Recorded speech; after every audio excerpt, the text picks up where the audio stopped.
In the Mahamangala Sutta, the sutta, the discourse on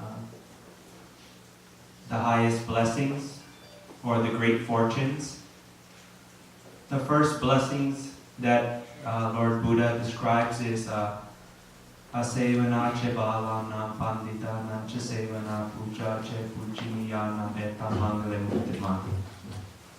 To associate with the wise, not to associate with the foolish. This is the highest blessing. It's very important who we associate with. There's a saying in Spanish that my mom used to tell me all the time when she would see me hang out with people that she didn't agree with. And it goes something like, if you show me who you associate with, I will show you who you are. She would always tell me this. So the Buddha's wisdom is in every mother, actually. It's very deep wisdom that even mothers share. I'd like to share some examples from the time of the Buddha to show you how important it is who we associate with. As many of you know, the Buddha's cousin, Devadatta, he was very mischievous and he had a wrong understanding. And then he wanted to actually become the Buddha. And when he couldn't become the Buddha, after he told the Buddha to step down, he came up with a plan. And he went to Prince Ajatasattu. And he started putting ideas in Prince Ajatasattu's mind. He said, "Your Majesty, Prince Ajatasattu, your father is very greedy. He doesn't want to make you the king yet. It's time for you to get your inheritance. In a similar way, it's time for me to be the Buddha. My cousin, Gautama Buddha, needs to step down. I have a plan where I will become the Buddha and you can become the king of Magadha." And he kept influencing him until Prince Ajatasattu agreed. And then both of them together came up with a plan on how to try to kill the Buddha on many occasions. And unfortunately, Prince Ajatasattu ended up killing his father and becoming the king. This is an example of during the time of the Buddha where a misguided person like Devadatta put ideas into somebody else's mind, Prince Ajatasattu, to do bad things, to encourage him to, do something very bad. Some of the worst karma that you can do. First, killing your own parents, very bad karma. Another one, trying to kill the Buddha. Two of the worst karmas that you can do. Devadatta convinced Prince Ajatasattu to do both of these things. So we have to be very careful for the people that try to praise us, because that's what Devadatta did. He praised them. He didn't tell bad things to Prince Ajatasattu, that it was bad to kill his father, that it was bad to try to hurt people. No, he encouraged them. Sometimes people that we think are our friends because they encourage us, they're not really our friends. They're encouraging us to do bad things, to think bad things. So we have to be very careful that we don't just hang out with people because they're telling us what we like. It's very easy to become friends with people that are telling you what you want to do. Especially for the young people. Yes, go out, don't listen to your parents. Yes, have a drink, don't listen to your parents. Yes, max out the credit card. Spend all the money on the credit card. Your parents will pay for it. Right? Because he wants to spend the money, the child, the boy or the girl. He wants to maybe have a drink with his friends. He wants to stay up late at night. To him, it seems like his friend is telling him good things. Things that he wants to do. But he has to be careful. That young person needs to be careful. Because they might end up like Prince Ajatasattu. Here's one example of how associating with fools brings great problems. Another thing that happened during the time of the Buddhas, there was a very smart, talented boy who was sent by his parents to a special teacher. And while he was there, his classmates were very jealous of him because he was so smart and talented and so nice.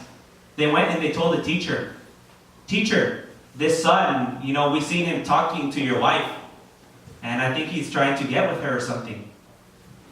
And the teacher didn't believe him because he was such a nice boy and so smart. But these classmates, or these so-called friends of that young boy, kept telling the teacher that this young boy, his student, his disciple, was flirting with his wife. And the teacher eventually became very jealous. And he decided to punish the young boy. But he couldn't do it openly because the boy was very nice. And the boy was such a good student. So he told him upon his graduation, his last day, he said, "You have one more thing I need for you to do." And the young boy said, "What is it?" "What is it, my teacher?" "I'll do anything." He says, "I need for you to collect 1,000 fingers for me. Once you collect 1,000 fingers for me, then you will finish your schooling. You will graduate. You will pass the exam." The young boy, trusting his teacher, trusting him. We have to be very careful sometimes because our parents and everyone tells us to follow our teachers. We should listen to our teachers. We have to respect our elders. But when someone tells you to do something bad, it doesn't matter if they're your teacher or their elder, you should not listen to them. Right? So we have to be careful that we just don't follow people blindly or pay blind respect to people. It's very dangerous, like in this case. So the boy, believing that the teacher was his friend, actually. Many students believe that the teachers are friends. Some teachers are very nice. He followed the teacher's orders, and he went around killing people to take their fingers. After some time, when he only needed one finger left, the king found out. He was getting a lot of complaints that someone was murdering people on the road. So he got his army, and they were going to go out and kill this assassin, or the finger taker. Angulimala, the person who wears a mala of fingers, or a necklace of fingers, a garland of fingers. But Angulimala's mother heard this, and she felt very bad for her son. This is how mothers are, right? A son can be a murderer, and the mother still loves him very much. She said, "No, I don't want my young boy to die. I'm going to go save him."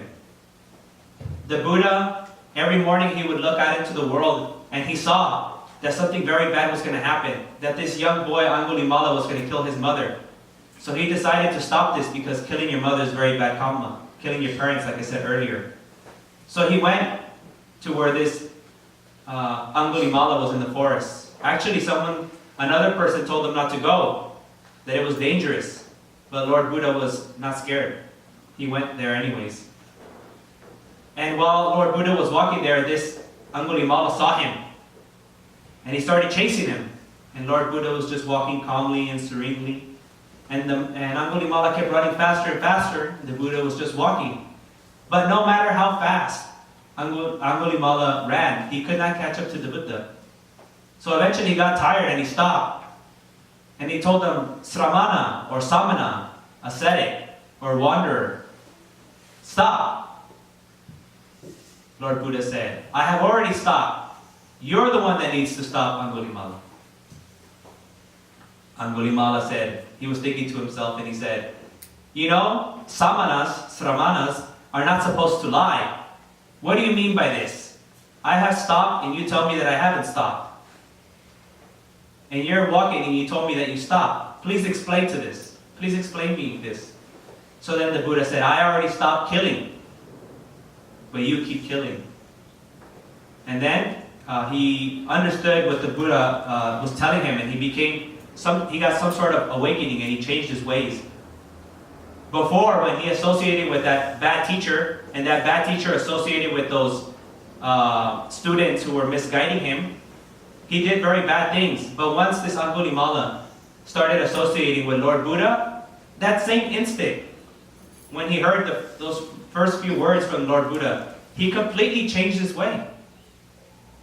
Completely changed his way. Who you hang out with, like my mother told me, I'll tell you who you are. So he hung out with the Buddha just for that little moment, and he became like the Buddha. He got some awakening there. It's very important that we are very choosy of who our friends are, who our associates are, who we do business with also. We have to be ethical in our business practices. We have to be very careful about where our products come from and what are the outcomes of our products too.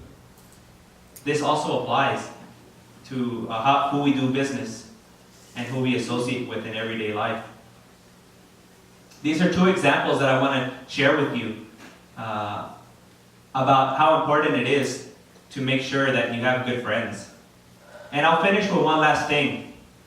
On one occasion, most venerable Arhat Ananda, before he was an Arhat, he told the Buddha, he said, "Venerable Sir, Bhante, it appears to me that half of the holy life consists of Kalyanamita, good friends, spiritual friends, holy friends."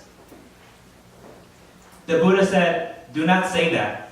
Do not say that, Ananda. The entire holy life consists of Kalyanamita, spiritual friends. The holy life is not possible without Kalyanamita." That's how important associating with good people is. The Buddha said 100% of the spiritual life, of the holy life, consists of Kalyanamitas. That's how important it is. It's so important that it's the first blessings in the Mahamangala Sutta, as I said earlier. So please take this into consideration when you start choosing your friends and who you're going to work with. I see all of you today here are associating with each other. Look around here.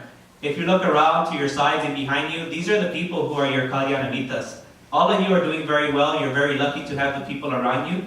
You also have the monks as Kalyanamitas also. So you're very fortunate people to have so many Kalyanamitas.